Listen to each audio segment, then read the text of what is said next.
Recently, a friend slash colleague of mine asked me if I could fix some audio that was poorly recorded because the folks involved in the video production forgot to flip the switch to the lavalier microphones, to the handheld microphones, and all that they captured was the camera microphone from I would guess maybe 20 feet away from the podium, from the stage.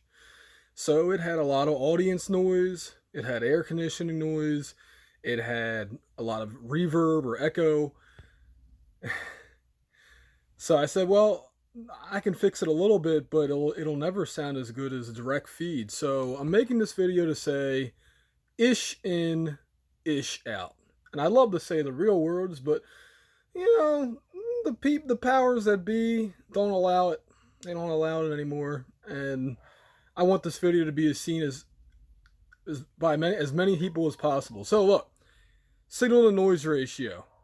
When you record anything audio related, you have to make that signal to noise ratio as great as possible. So number one, eliminate as much noise as you possibly can. Right now there's a dog barking, and I can't eliminate that.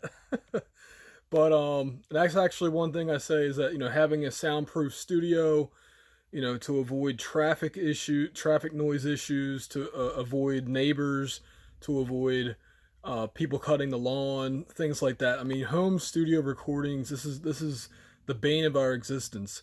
I've had to re-record so many things on this channel because of neighbors yelling outside, helicopters, airplanes, you name it. And there's nothing I can do about that. I mean, there is, but it costs a lot of money. So I've reduced the computer fan noise. I can reduce, um, I can reduce the air conditioner noise, which may turn on because I forgot to turn it off in this room. Um, but the main thing is, whenever I try to record, I try to get that instrument or that vocal to be as big and as bold as possible because it's always easy to cut things after the fact. I can always add reverb. I can always cut frequencies, but boosting frequencies is where there's usually issues. Even the best equalizers can't fix something that was recorded at a distance because again, the farther away a microphone is from the source, the noisier it's going to be. That's just the reality of the situation.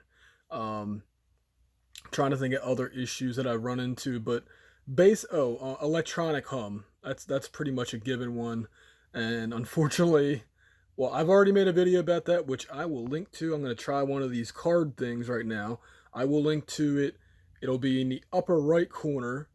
I made a video about how to reduce electronic hum, and that the bottom line is you just have to make sure that whatever you're recording is the best you possibly. Oh, acoustics, duh. So you might be hearing reflections from this wall behind me. I wouldn't normally record here if I was recording like a serious recording, which this is not. This is a casual recording on a Saturday. Then I would definitely not record a voiceover near a wall. The wall would be pretty much the furthest I can get it. And actually, if I were recording, excuse me, a voiceover, I would have the microphone faced away from the wall so that it avoids, if I was in a tight spot, the microphone would be pointed away from the wall.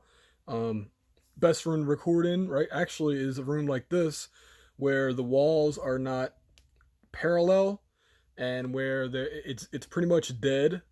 And that's why I like to record instruments in mostly dead rooms, except for like drums to an extent.